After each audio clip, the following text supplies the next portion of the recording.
여러분 안녕하십니까, 진성호입니다.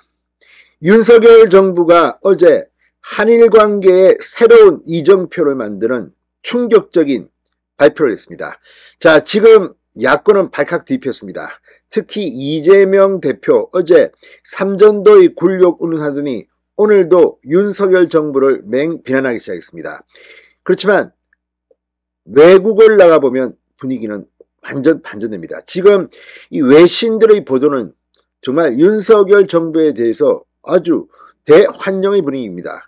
자, 심지어 지금 오늘 아침 일본의 신문방송들은 거의 윤석열 대통령의 이 선언에 열광하고 있습니다. 어쩌면 이재명 민주당 대표나 민주당, 정의당 감히 상상할 수도 없는 대결단을 냈습니다. 어떻게 보면 한국 정부가 양보한 것도 있습니다. 그렇긴 하지만 일본은 사과를 승계한다고 했습니다.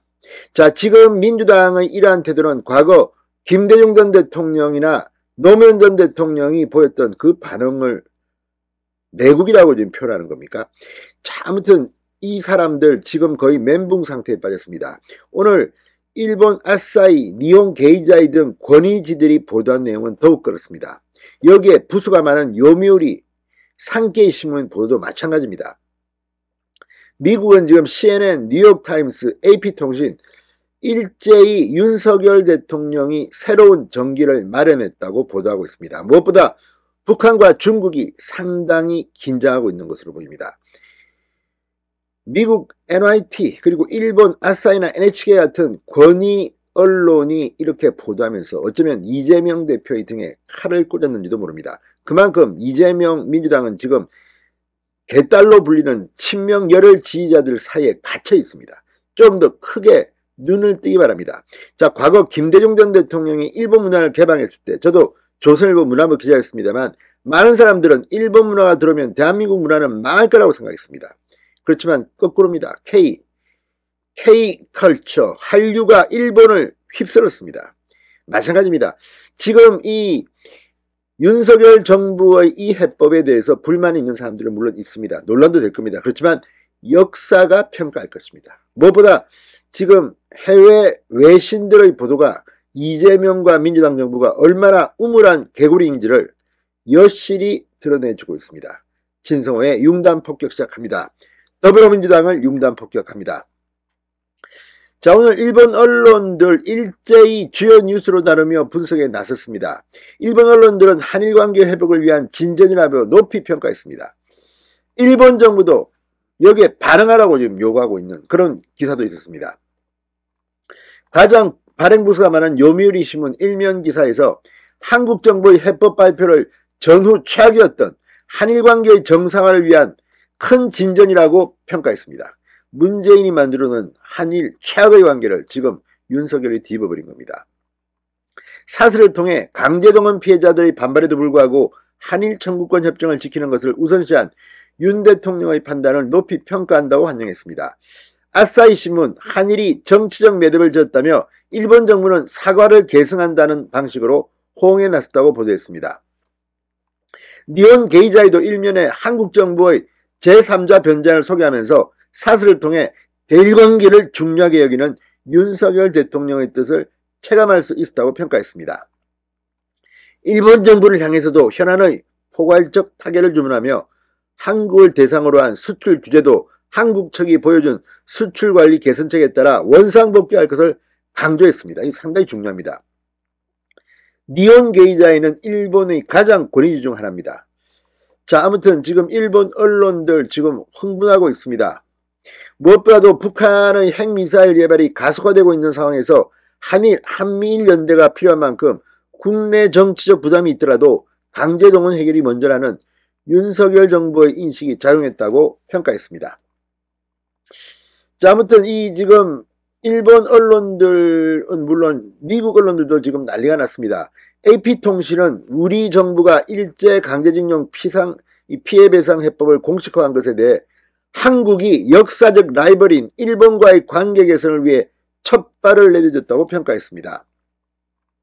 AP통신은 일본과의 경색된 관계를 타개하고 북한의 핵위협에 대응하기 위한 한미일 안보협력을 공고히 하겠다는 윤석열 대통령의 의지를 반영한다고 말했습니다. 뉴욕타임스는 한국, 일본과의 강제징용 분쟁 해법 제시 이런 기사에서 한국은 일본과 가장 첨예한 역사 분쟁 중 하나였던 강제징용 문제에 대한 해법을 발표하면서 미국의 주요 동맹국인 두 나라 사이의 경색된 관계 개선을 희망했다고 보도했습니다. 자, 지금 뭐 다른 언론들도 지금 난리가 났습니다. 무엇보다도 이 윤 대통령의 결단을 치켜 세웠습니다. 자, 니온 게이자이 신문은 지지율이 10%까지 떨어지더라도 한일 관계를 개선하겠다며 윤석열 대통령이 강한 의지를 전달했다고 보도했습니다. 지난해 9월 유엔 총회가 열린 미국 뉴욕에서 일본 대표단이 묵고 있던 호텔까지 윤석열 대통령이 직접 찾아간 것도 냉담했던 기시다 총리의 마음을 움직였다는 보도도 나왔습니다. 지금 이걸 보면 일본 언론들도 미국 언론들도 다들 흥분하고 있습니다. 우리나라 언론들만 지금 이러고 있는 게 아닌가 싶기도 합니다.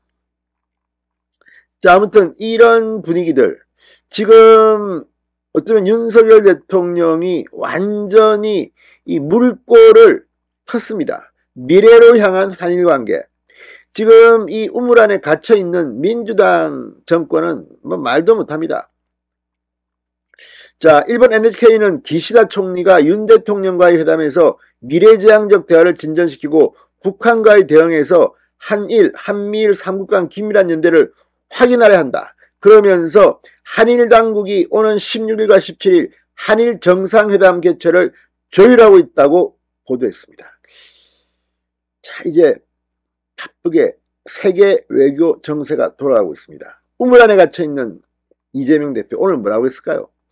자, 오늘도 민주당의 이재명 대표는 이 윤석열 정부의 제3자 방식 강제징용 배상을 철회하라고 촉구했습니다. 이 참으로 수치스럽다. 뭐 피해자도 싫다고 하지 않나. 전쟁 범죄를 저지른 일본의 사과와 피해자들에 대한 정당한 보상 없이는 봉합될 수 없다. 아무튼 뭐 이런 수준의 이재명 대표 민주당, 윤석열 대통령을 따라가기 힘듭니다. 지금 윤 대통령 지지율이 뭐 폭삭 떨어지더라도 이거는 하겠다고 했습니다. 여의도식 그런 좋은 게 좋은 거 아니냐, 이거를 거부한 윤 대통령, 이번 한일 관계의 정상화 역사가 평가할 것 같습니다. 진성호의 융단 폭격이었습니다. 여러분 감사합니다.